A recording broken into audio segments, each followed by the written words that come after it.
আমরা সবাই শুনেছি ওয়াকফ সম্পত্তি। আজকের এই নিয়ে অনেক মুসলমান আছে জানে না। ওয়াকফ সম্পত্তির বিল পাস হয়ে গিয়েছে, মুসলমান চায়ের দোকানে বসে তাস খেলছে, মুসলমান চায়ের দোকানে বসে পাঁচ ঝাড়ে বসে এমনি করে বিভিন্ন জায়গায় ঝোপে ঝাড়ে বসে বিভিন্ন রকম তাসের আড্ডায়, জুয়ার আড্ডায়, গাঁজার আড্ডায়, তারির আড্ডায়, মদের আড্ডায় বসে গিয়েছে। মুসলমান তুমি কি করে বলো আমি মুসলমান? আজকের মুসলমান খাতা কলমে মুসলমান, ছবি মুসলমান, ছবি প্রকৃত মুসলমান নয়। বাঘের ছবি আমরা মাঝে মাঝে দেখি, ওই বাঘের ছবিটাকে একটা বাচ্চার সামনেও যদি দাও, বাচ্চাটা ভয় করবে না, কারণ ওই শিশুটা জানে এটা আসল টাইগার নয়, এটা হলো আসল বাঘ নয়, এটা একটা ছবি, ওর কোনো পাওয়ার নাই। ঠিক তেমনি বেদিনেরা, কাফেরেরা তারা জেনে গেছে এরা আসল ইমানদার নয়, এরা প্রকৃত মুসলমান নয়, এরা যা আছে সব খাতা কলমে মুসলমান, গোশত খাওয়া মুসলমান, এরা ছবিতে মুসলমান, প্রকৃত মুসলমান এরা নয়। কাফেরেরা, বেদিনেরা এটা ভালোভাবে জেনে গিয়েছে। সেই জন্যই তো আজকের একের পর এক আমাদের উপরে জুলুম চলছে না, চলছে না। ওয়াকফ সম্পত্তির বিল পাস হয়ে গেছে, আপনারা জানেন কতটা ক্ষতি হবে আমাদের। ওয়াকফ সম্পত্তি বলতে কি, ধরে নেন এটা একটা জমিন, এটা কি, এটা জমিন। এই জমিনটা আল্লাহ তাআলার জন্য যারা দান করে দিয়েছেন, আমাদের পূর্বপুরুষরা, তারাই তো ছিল আসল বাদশা, তারা আল্লাহর জন্য এই জমিনগুলোকে ওয়াকফ করে দিয়েছে, আল্লাহর জন্য দান করে দিয়েছিলেন। সেটাকে বলা হয় ওয়াকফ সম্পত্তি। ওই ওয়াকফ সম্পত্তি অর্থাৎ ওই জমিনের উপরে হাজার হাজার মসজিদ দাঁড়িয়ে আছে, হাজার হাজার মাদ্রাসা দাঁড়িয়ে আছে, হাজার হাজার খানকা দাঁড়িয়ে আছে, হাজার হাজার দরগা দাঁড়িয়ে আছে, বিভিন্ন ইসলামিক প্রতিষ্ঠান দাঁড়িয়ে আছে, সরকারি বেসরকারি বিভিন্ন মাদ্রাসা দাঁড়িয়ে আছে। আপনারা ভালো করে খেয়াল করেন, ওরা দেখছে যে শুধু যদি আমরা মাদ্রাসা নিয়ে যদি আমরা পড়ে থাকি, একটা একটা করে মাদ্রাসা বা একটা একটা মসজিদের উপর যদি আমরা হামলা চালাই, তাহলে কি হচ্ছে, একটু কঠিন হয়ে যাচ্ছে। মুসলমানরাও তারাও আমাদের উপরে খেপে যাচ্ছে। এরকম বারবার যুদ্ধ করলে হবে না। খুব ছলে বলে কৌশলে ওরা চিন্তা ভাবনা করলো, এক ঢিলে দুই পাখি মারবো, এক ঢিলে দুই পাখি মারবো। আমরা আর একটা একটা মসজিদের উপর হামলা করব না, একটা একটা মাদ্রাসার উপর আমরা টার্গেট করব না। ওই যে জমিনের উপরে যে মাদ্রাসা, হাজার হাজার মাদ্রাসা মসজিদ গুলো আছে, জমিনকে যখন আমরা ছিনিয়ে নেব, তখন মাদ্রাসা মসজিদ বলো খানকা বলো থাকবে? এবার থাকবে? জমিনকে যখন টেনে নিচ্ছে, তখন মাদ্রাসা কোথায়, মসজিদ কোথায়? ওই জন্য হুঁশিয়ারি হন, সাবধান হন, প্রতিবাদ করেন। আজকের মুসলমান গাঁজা নিয়ে ব্যস্ত, আজকের মুসলমান জুয়া নিয়ে ব্যস্ত, আজকের মুসলমান নামাজে আসে না, মসজিদে আসে না, দিন ভুলে গিয়েছে। কাফেরেরা বুঝে নিয়েছে যে এদের ভিতরে মালপাট কিচ্ছু নাই। সাহাবাদের সংখ্যা ছিল কম, কিন্তু ভয়ে থরথর করে কাঁপে পশ্চিম বাংলার বুকে। এক দুটো নয়, 1000 2000 নয়, 1 লক্ষ 2 লক্ষ নয়, 3 কোটি মুসলমান বসবাস করে, 3 কোটি মুসলমান বসবাস করে। সবাই যদি ঈমানের পাওয়ার নিয়ে, ঈমানের শক্তি নিয়ে, ঈমানের দাবিতে দিন রক্ষার জন্য, কোরআন রক্ষার জন্য, ওয়াকফ সম্পত্তি রক্ষার জন্য 3 কোটি মুসলমান সবাই যদি একবার তাকবীর যদি তোলে, নারায়ে তাকবীর যদি একবার তোলে, আশা করছি যে পশ্চিম বাংলা কি জন্য ভারতবর্ষের সমস্ত কাফের, সমস্ত বেঈমানের কলিজা থরথর করে কাঁপতে থাকবে। কথা ঠিক কিনা? কিন্তু আজকে আমরা, আমাদের মন অন্যদিকে চলে গেছে। আপনারা চিন্তা করে দেখেন, বাবরি দখল হয়ে গিয়েছে, বাবরি মসজিদ ফিলিস্তিন মসজিদে আকসাকে নিয়ে এখনো পর্যন্ত তারা হামলা চালাচ্ছে, মসজিদে আকসাকে দখল করবে। আমরা এদিকে কোনোদিন খেয়াল করি নাই। শুধু তাই নয়, মুসলমান প্রতিবাদ যদি না করতে পারো, প্রতিবাদের আওয়াজ যদি না তুলতে পারো, ঈমানকে যদি না পাক্কা করতে পারো, প্রকৃত মুসলমান যদি না হতে পারো, আজকের বাবরি দখল হয়ে গিয়েছে, দেখবেন কাল নাখোদা দখল হয়ে যাবে, দিল্লি জামে মসজিদ দখল হয়ে যাবে, দিল্লির তাজমহল দখল হয়ে যাবে। মুসলমানদের সম্পত্তি যত আছে, এ তো হাওড়ার ব্রিজ আমরা যেখান থেকে যাতায়াত করি সব সময় ও তো মুসলমানের সম্পত্তি, আমাদের পূর্বপুরুষদের সম্পত্তি। দিল্লির তাজমহল, ব্রিগেডের যে ময়দান, ও ওয়াকফ সম্পত্তি, ও আমাদের সম্পত্তি, আমাদের পূর্বপুরুষদের সম্পত্তি। আজকে তারা করে খাচ্ছে, করে খেয়েও হয়নি, বলছে না এরকম ভাবে চালালে হবে না, আমাদেরকে পুরোপুরি আমাদের দখলে আনতে হবে, দখলে আনতে হবে। আজকের আমরা যদি মুসলমান এখনো পর্যন্ত ঝোপঝাড়ে যদি পড়ে থাকো, এখনো পর্যন্ত যদি মসজিদে না আসো, এখনো পর্যন্ত যদি চায়ের দোকানে যদি বসে আড্ডা দাও, এখনো পর্যন্ত ঈমানকে যদি না তাজা করতে পারো, সাহাবাদের দিকে খেয়াল করো, তোমাকে বিবাহ, তোমাকে বিবিকে বিধবা করতে হবে না, বাচ্চাকে এতিম করতে হবে না, শুধুমাত্র একবার প্রতিবাদটা তোলো, একবার প্রতিবাদ করো ঈমানের পাওয়ার নিয়ে, ঈমানের দাবিতে।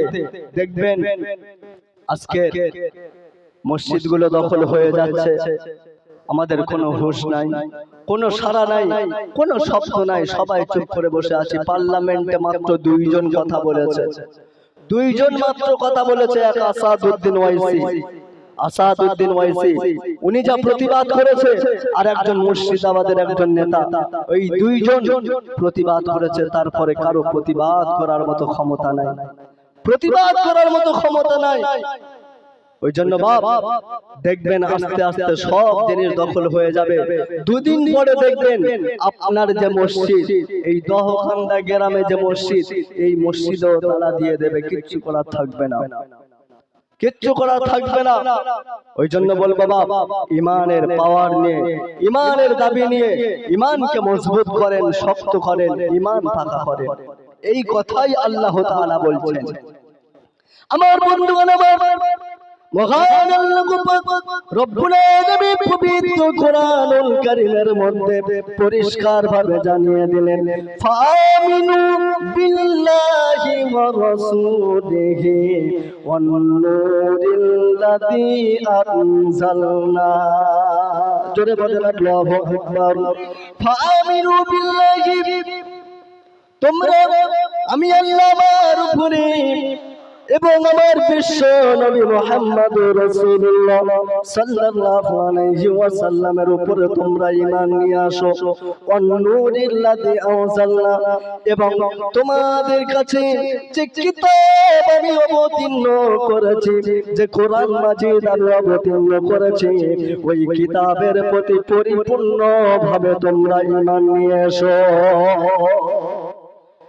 এর মানে কি? ঈমান কাকে বোঝায়? ঈমান কাকে বলে? ফাআমিনু বিল্লাহ, আল্লাহর উপর ঈমান আনো। আল্লাহর উপরে যখন তুমি ঈমান আনবে, আল্লাহর যত হুকুম আহকাম আছে, সমস্ত হুকুম আহকামকে আপনি পালন করবেন, তবে আপনি ঈমানদার। কথা ঠিক বলছি না ভুল বলছি?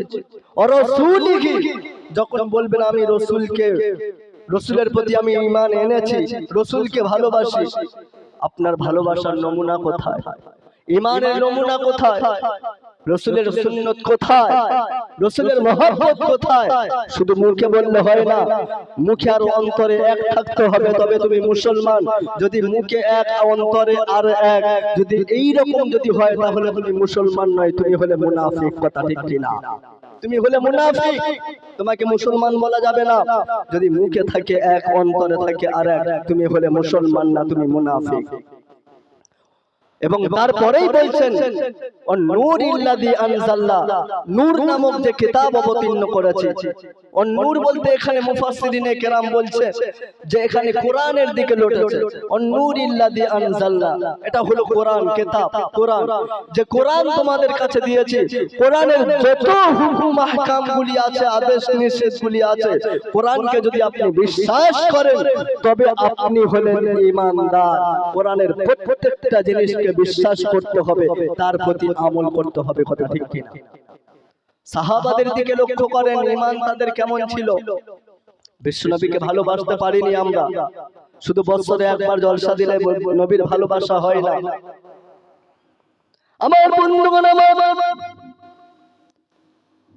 কোন এক সময় হযরত ওমর ফারুক রাদিয়াল্লাহু তাআলা আনহু, খলিফাতুল মুসলিমিন হযরত ওমর ফারুক রাদিয়াল্লাহু তাআলা আনহু বিশ্বনবীকে বলেন, ইয়া রাসূলুল্লাহ, ইয়া হাবিবাল্লাহ হুজুর, আমি আপনাকে অনেক বেশি ভালোবাসি, আমি আপনাকে অনেক ভালোবাসি, কিন্তু আমার বিবি বাচ্চার থেকে নয়, বিশ্ব নবী মুহাম্মদুর রাসূলুল্লাহ সাল্লাল্লাহু আলাইহি ওয়াসাল্লাম বলেন, ও মা, তুমি এখনো পর্যন্ত প্রকৃত মুসলমান হতে পারো না, এখনো পর্যন্ত হতে পারো না।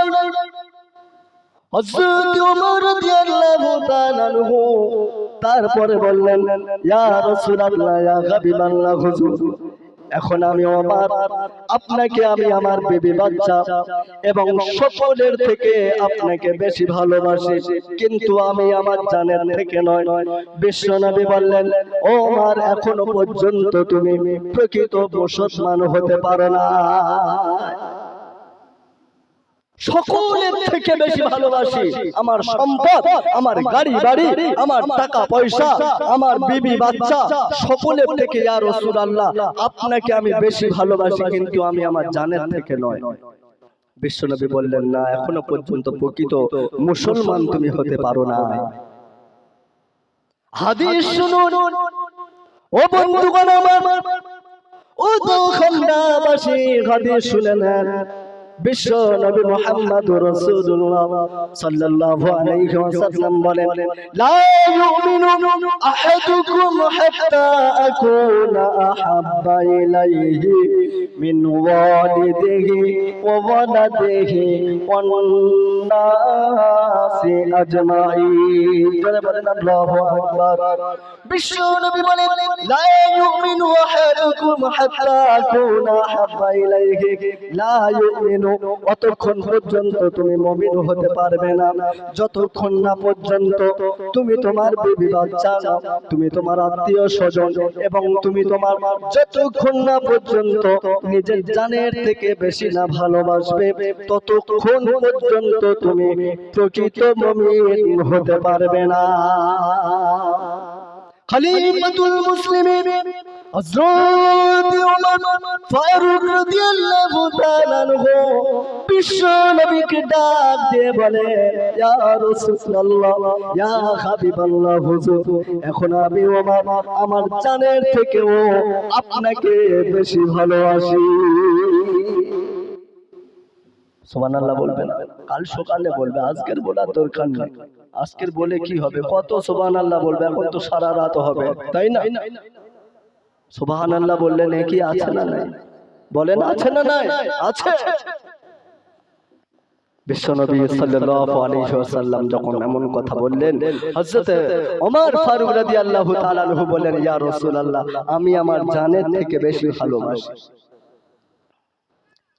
এই কথাই আল্লাহ নিজেই বলেছেন, যতক্ষণ না পর্যন্ত ভালোবাসবে ততক্ষণ না পর্যন্ত প্রকৃত তুমি মুসলমান নয়। এটা শুধু নবী বলেন না, আল্লাহ নিজেও বলেছেন। যদি বলে হুজুর দলিল দাও, আমার বন্ধুগণ আমার, মহান রব্বুল আলামিন পবিত্র কোরআনুল কারীমের মধ্যে বলেন, লিতুমিনু বিল্লাহি ওয়া রাসূলিহি ওয়া তুআজ্জিরুহু ওয়া তুওয়াক্কিরুহু ওয়া তুসাব্বিহুহু বুকরাতাও ওয়া আসীলা। জোরে বলেন আল্লাহু আকবার। রব্বুল আলামিন বলেন, লিতুমিনু বিল্লাহি, আমি আল্লাহর উপরে তোমরা ঈমান নিয়ে আসবে, ওয়া রাসূলিহি, এবং আমার রাসূলের উপরেও ঈমান আনতে হবে, ওয়া তুআযিরুহু, এবং বিশ্ব নবী সাল্লাল্লাহু আলাইহি ওয়াসাল্লামকে সম্মান করতে হবে, ভালোবাসতে হবে। ওয়া তুআক্কিরুহু, ভালোবাসতে হবে, সম্মান করতে হবে, শ্রদ্ধা করতে হবে। ওয়া তুসাব্বিহুহু বুকরাতাও ওয়া আসীলা, এবং সকাল সন্ধ্যায় আমি আল্লাহ আমার নামে তোমরা তাসবিহ পাঠ করবা। আমি আল্লাহ আমার নামে তাসবিহ পাঠ করবে। এটাই হলো ঈমানের পরিচয়, ঈমানদারের পরিচয় হলো এটাই।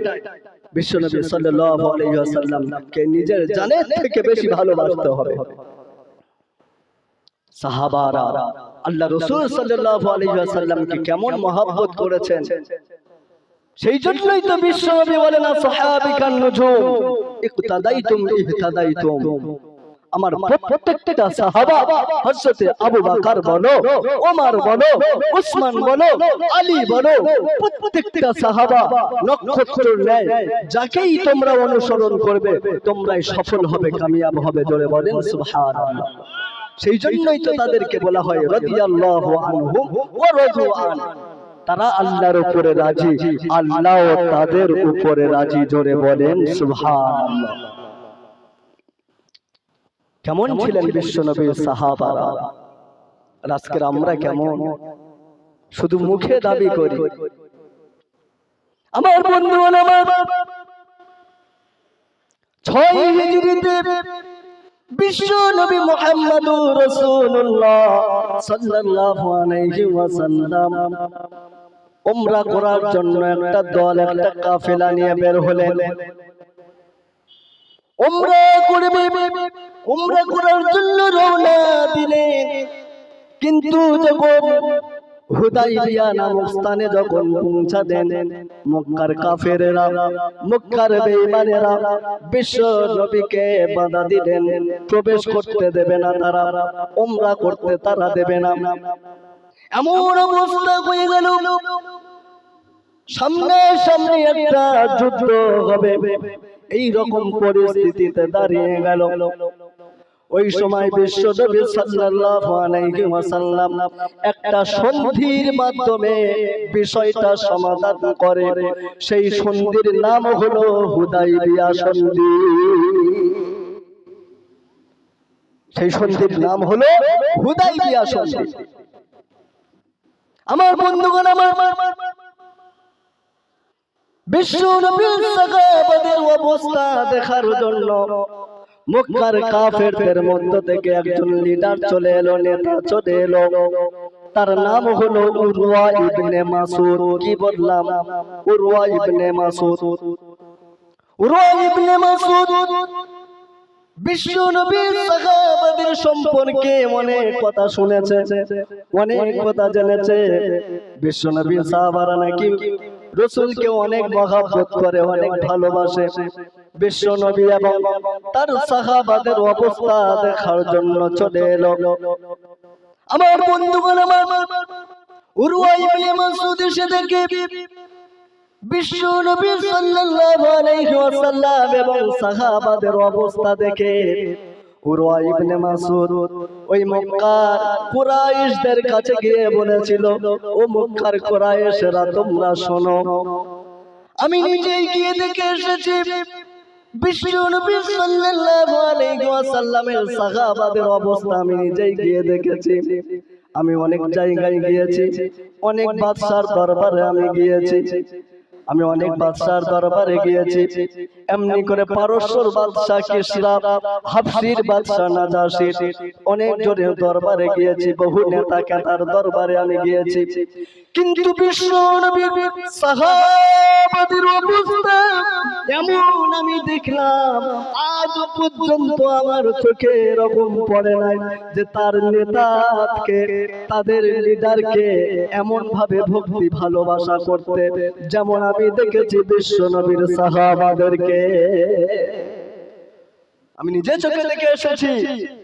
গল্প বলছি না।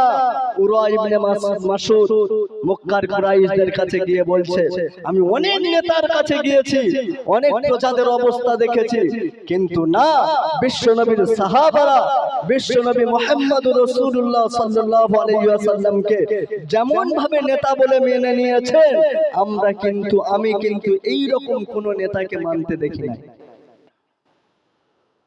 আমার বন্ধুগণ, আমার উরওয়া ইবনে মাসউদ বলে, আমি নিজে চোখে দেখলাম বিশ্ব নবী সাল্লাল্লাহু আলাইহি ওয়াসাল্লাম যখন কোনো কথা বলেন, তার সাহাবারা, তার সাথীরা, সঙ্গীরা খুব ধ্যানমগ্ন ভাবে শোনে, কোন রকম বেয়াদবি করে না। শুধু তাই নয়, বিশ্ব নবী মুহাম্মদুর রাসূলুল্লাহ সাল্লাল্লাহু আলাইহি ওয়াসাল্লাম যখন কোনো থুতু ফেলেন, ওই থুতুকে হাতে ধরে নিয়ে নিজের শরীরে সবাই মাখার জন্য প্রতিযোগিতা করতে। সুবহানাল্লাহ বলে। শুধু তাই নয়, বিশ্ব নবী মুহাম্মদুর রাসূলুল্লাহ সাল্লাল্লাহু আলাইহি ওয়াসাল্লামের সামনে এমন ভাবে দাঁড়াতেন, এমন ভাবে তার কথাগুলি শুনতেন, সাহাবারা আমি নিজে চোখে দেখেছি যে কোন রকম বেয়াদবি তাদের ভিতরে ছিল না। আদবের সঙ্গে বিশ্ব নবীর কথাগুলি তারা শুনছে। এই হলো সাহাবাদের ঈমান, রাসূলের প্রতি মহব্বত, ভালোবাসা। আজও পর্যন্ত আমরা রাসূলের কত হাদিস শুনি, কথা শুনি, কিন্তু মানতে পারি না। ওই জন্য রাসূলকে মহব্বত করো, ঈমানকে তাজা করো, ঈমানকে মজবুত করো, ঈমানকে পাকা করতে হবে। সৎ কাজের আদেশ আজকে আমরা ছেড়ে দিয়েছি বলে ঈমানের দুর্বলতা। সাহাবাদের মতো ঈমান হবে কি করে? অসৎ কাজের নিষেধ আপনি করতে পারেন না। আপনার সন্তান, কত মানুষ আছে, মানুষটা নামাজ পড়ে কিন্তু তার সন্তান নামাজ পড়ে না, তার মেয়ে নামাজ পড়ে না, তার বোনটা নামাজ পড়ে না, তার মা পর্দা করে না, তার বোন পর্দা করে না, সবাই গুনার মধ্যে হাবুডুবু, সবাই গুনার মধ্যে লিপ্ত। আর ও মাল খালি মসজিদে গিয়ে খালি তাসবিহ টানছে, শুধু তাসবিহ টানছে। আপনার বাড়ির পাশে যদি একটা কুকুর যদি মরে থাকে, বা রাস্তায় চলাচল পথে যদি একটা কুকুর মরে থাকে, আমার আপনার কর্তব্য কি বলেন? কর্তব্য কি? দেখে চলে আসা, না তাকে কোনো ডাস্টবিনে ফেলে দেওয়া? ডাস্টবিনে ফেলে দেওয়ার দরকার আছে না? নাই আছে। কিন্তু যদি আমরা সবাই যদি নাক শিশকে যদি আমরা চলে আসি, ঘৃণা করে যদি সবাই চলে আসি, যত দিন যাবে দুর্গন্ধ আরো বেশি ছড়াবে না? আরো ছড়াবে কি ছড়াবে না? ছড়াবে। তাহলে উচিত হলো আমাকে সর্বপ্রথম তাকে হটিয়ে দেওয়া। ঠিক তেমনই ভাবে আজকের আমরা অসৎ কাজগুলি যদি আমরা তো সবাই নাক শিশকে চলে আসছি, ওই ছেলেটা মদ খায়, ওই ছেলেটা মদ খাচ্ছে, ওই ছেলেটা জুয়া খেলছে, ওই ছেলেটা হারাম কাজের সঙ্গে লিপ্ত, ওই ছেলেটা জিনা করেছে, নাক শিশকে চলে আসছে। কিন্তু আমাদের ক্ষমতা নাই যে হাত দিয়ে রোখা। হাত দিয়ে রুখতে হবে যদি আপনার যদি ক্ষমতা থাকে। বিশ্বনবী বলেন, মান রাআ মিনকুম মুনকারান ফালিয়ুগাইয়ির বিয়াদি ফাইন লাম ইয়াস্তাতি ফাবিলিসানি ওয়া মান লাম ইয়াস্তাতি ফাবিকলবি ওয়া যালিকা আযআফুল ঈমান। আমার বন্ধুগণ, আমার বিশ্বনবী মুহাম্মদুর রাসূলুল্লাহ সাল্লাল্লাহু আলাইহি ওয়াসাল্লাম এই কথাই বলেছেন, যখন কোনো অসৎ কাজ যখন দেখবে, যদি শক্তি থাকে, তোমার যদি ক্ষমতা থাকে, তাহলে সেটা হাত দিয়ে রুখে দাও, হাত দিয়ে রুখে দাও। আমার গ্রামে মদ খেয়ে আসা যাবে না, আমার এই গ্রামে আমার বাড়ির পাশে তাস খেলা যাবে না, আমার দোকানে জুয়ার আড্ডা বসানো যাবে না, আমার দোকানে বসে, আমার বাড়ির সামনে বসে কোন রকম গুনার কাজ করা যাবে না। হাত দিয়ে রুখে দেন, কিন্তু আমরা করছি? করছি না। প্রত্যেকটা গ্রামে গ্রামে দেখেন, প্রত্যেকটা গ্রামে চায়ের দোকানগুলো, চায়ের দোকান না, শুধু চায়ের দোকান না, ওটাও একটা গুনাহ করার আড্ডাখানা হয়ে গেছে। যত গুনাহ ওখান থেকে তৈরি হয়, সমস্ত গীবত, পরনিন্দা, পরচর্চা, সুদ, ঘুষ, জুয়া, লটারি, সমস্ত সবকিছু এই দোকান থেকে হচ্ছে। কি হয়? হচ্ছে। তাহলে আমাদের হাত দিয়ে রুখতে হবে। যদি আপনি দুর্বল হয়, যদি আপনি দুর্বল হন, আপনার ক্ষমতা কম, অর্থ কম, সম্পদ কম, টাকা কম, গরিব মানুষ খেটে খান, দিন আনে দিন খান, কোনো ক্ষমতা নাই, কোনো পাওয়ার নাই, আপনি একজন গ্রামের একজন খুব মানে ভদ্র মানুষ, অসহায় মানুষ, গরিব মানুষ, দিন আনে দিন খান, আপনার কোনো পাওয়ার আছে সমাজে? নেই। কিন্তু আল্লাহর কাছে আছে, হয়তো সমাজে নেই। সমাজে আপনার কোনো পাওয়ার নাই, যার সম্পদ আছে তার পাওয়ার আছে। তো এই রকম মানুষ যদি আপনি হন, তাহলে কি করবেন? ফাবি লিসানি, যদি সম্ভব হয় মুখ থেকে, অন্তত জবান থেকে বলো, জবান থেকে বলো। যার ক্ষমতা আছে তাকে ডেকে বলো, ভাই তোমার তো অনেক ক্ষমতা, তুমি যদি পারো, তুমি যদি বলো, এই গুনার কাজগুলো রুকে যাবে, গুনার কাজগুলো বন্ধ হয়ে যাবে। জবান থেকে বলো। আর তাও যদি না সম্ভব হয়, অন্তত অন্তর থেকে ঘৃণা করো। কিন্তু আমরা সবাই যদি অন্তর থেকে ঘৃণা করে ওই কুকুরটাকে ডাস্টবিনে না ফেলে দিয়ে, সবাই যদি অন্তর থেকে ঘৃণা করি আর নাক ছিটকায়, তাহলে ও কুকুর যত দিন যাবে ওরা আস্তে আস্তে দুর্গন্ধ, মরা কুকুরের দুর্গন্ধ আরো ছড়াবে। তাহলে যে কেউ না যে কেউ আমাদের কি করতে হবে? ফেলে দিতে হবে। ঠিক তেমনি সমাজে তখন জুয়া উঠে যাবে, লটারি উঠে যাবে, ঘুষ উঠে যাবে, জিনা উঠে যাবে, ব্যভিচার উঠে যাবে, তখন উঠবে যখন অন্তত কমপক্ষে যার ক্ষমতা আছে, যার পাওয়ার আছে, ওই ব্যক্তি যদি তার কমপক্ষে যদি হাত দিয়ে রোখার যদি চেষ্টা করে বা রুখে দেয়, দেখবেন প্রত্যেকটা গ্রামে যদি এরকম করে, তাহলে অবশ্যই দেখবেন সমাজ থেকে সমস্ত গুনাহ উঠে যাবে। কি যাবে না? যাবে। এই জলসায় যে মেলা বসেছে, কজন প্রতিবাদ করেছেন বলে? কেন বসবে? কিসের জন্য? কারণটা কি? কারণটা কি আমার বলে বোঝান। জলসায় মেলা বসবে কেন? আমার বোনটা রাত 12টা 1টা পর্যন্ত কেন মেলায় ঘুরবে? ওদের মেলায় ঘোরার পরিস্থিতিও দেখেছেন?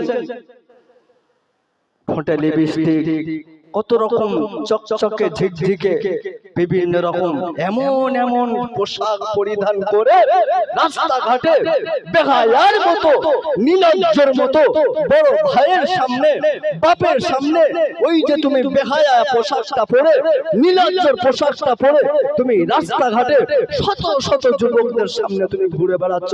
বাপ দেখছে, ভাই দেখছে, ভালো লাগছে তো? বলেন ভালো লাগছে? ওই যাদেরকে দেখাচ্ছ, যে যুবকদেরকে দেখাচ্ছ, ওরা দেখে তোমাকে কি বলছে? ভালো বলছে? বলেন, আমাকে জবাব দেন, ওরা কি ভালো বলছে না মনে কু ধারণা নিচ্ছে? মনে কু ধারণা দিচ্ছে না নিচ্ছে না? এটা কি জেনা নয়? এটা কি জেনা নয়? কোন বাপটা চাও আমার কাছে বলো যে আমার মেয়েটা জেনা করুক? কোন ভাই চাও বলো যে আমার বোনটা জেনা করুক? যদি বলেন না আমি চাই না, চাই না, চাই না আমার বোনটা জেনা করুক, যদি কোনো বাপ বলেন আমি চাই না আমার মেয়ে জেনা করুক, তাহলে আপনার মেয়ে কেন 12টা 1টা পর্যন্ত মেলায় ঘুরবে? কেন মেলায় ঘুরবে বলেন? যদি ফুচকা খাবার শখ হয়, যদি চানা খাবার শখ হয়, তাহলে আপনি বাজার থেকে এনে দিয়ে দেবেন। মেলায় কেন ঘোরাবেন বলেন? ঠোঁটে লিপস্টিক দিয়ে, আইলানা, মাস্কারা, বিভিন্ন রকম আপনি সেজে গুজে এমন সাজা সাজে, শয়তান পর্যন্ত দেখলে লজ্জা পায়। শয়তান মনে মনে চিন্তা করে। ওই জন্য মেলা বন্ধ করতে হবে। কোন উদ্দেশ্য, কি উদ্দেশ্য মেলা দেয় এটা আমার বুঝে আসে না। একদিকে কোরআনের আলোচনা হবে, এটা কোরআনের বেয়াদবি, কোরআনের বেয়াদবি ছাড়া অন্য কিছু নয়। প্রত্যেকটা কমিটিদেরকে বলবো, তোমরা কোরআনের সাথে বেয়াদবি কি করে করতে পারো? ওয়াজ শেখাচ্ছ, জলসা দেওয়া শেখাচ্ছ, তোমরা জলসা দেওয়া শেখাচ্ছ, জলসা এমন দেয় না, জলসা এমন দিলে কোনো কাজ হবে না। একদিকে জলসা হবে, কোরআনের আলোচনা হবে, আর একদিকে আমার বোন জেনা করবে, আর একদিকে আমার মা জেনা করবে, আর একদিকে আমার ভাই যুবক ভাইরা তারা জেনার মধ্যে লিপ্ত হবে। এটা জলসা বলে না বাবা, এটা আরো সুযোগ করে দেওয়া, গুনাহ আরো বাড়ানো। বলেন আজকের বলেন হক কথা বলতে হবে, হক। মুফতি তাকি উসমানী সাহাব দারুল উলুম দেওবন্দের উস্তাদ মুফতি তাকি উসমানী সাহাব দামাত বারকাতুহু আলিয়া, উনি একটা কথা বলেন, যে সমস্ত আলেমরা হক কথা বলতে পারে না, মানুষের সামনে হক কথাগুলি তুলে ধরতে পারে না, ওই সমস্ত আলেমরা আলেমের যোগ্য রাখে না, আলেমের যোগ্য ওরা কোনোদিন নয়। যে সমস্ত শ্রোতারা, যে সমস্ত মুসলমানেরা, যে সমস্ত ইমানদারের দাবি করে যারা বসে থাকে, তারা হকের সাপোর্ট যদি না করতে পারে, তাহলে তারাও কোনোদিন প্রকৃত মুসলমান নয়। ওই জন্য অনুরোধ করে বলবো, এই জেনার পরিবেশকে আমাদেরকে বন্ধ করতে হবে, জেনার পরিবেশটাকে আমাদেরকে বন্ধ করতে হবে। দোকান বসানোর কি দরকার? যদি খুব প্রয়োজন হয় একটা চায়ের দোকান, একটা চায়ের দোকান বসিয়ে দাও, কেন না? এই জন্যই এখন তো গরম পড়ে গেছে, ঠান্ডার সময় হলে, শীতের সময় হলে ব্যাপার একটু আলাদা ছিল, তবুও অনেকে হয়তো চায়ের নেশা হয়তো একটু আছে, অনেকে না খেলে যেন ভালো লাগে না। অন্তত একটা চায়ের দোকান থাকবে, শুধু একটা চায়ের দোকান, যার মনে হবে গিয়ে চা খাবে, আবার চলে আসবে কোরআনের মাহফিলে। তবেই তো জলসা, তবেই তো মাহফিল। তা না হলে কিসের জলসা, কিসের মাহফিল? বলে এখানে তো অনেক পরিবেশ এমন হয়ে গিয়েছে, আবার অনেক জায়গায় আবার নাইট টু নাইট জলসা, নাইট টু নাইট, দুদিন তিন দিন জলসা, যুবকদের মেলা, যুবতীদের মেলা, নাইট টু নাইট। হাই হাই আফসোস, আফসোস, দুঃখ লাগে, ব্যথা লাগে।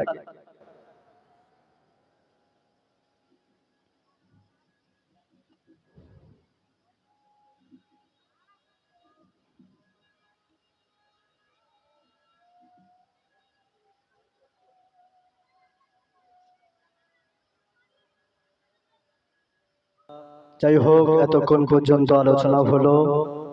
আল্লাহ তাআলা আমাদের সকলকে আমল করার তৌফিক নসিব করুক, বলুন আমিন।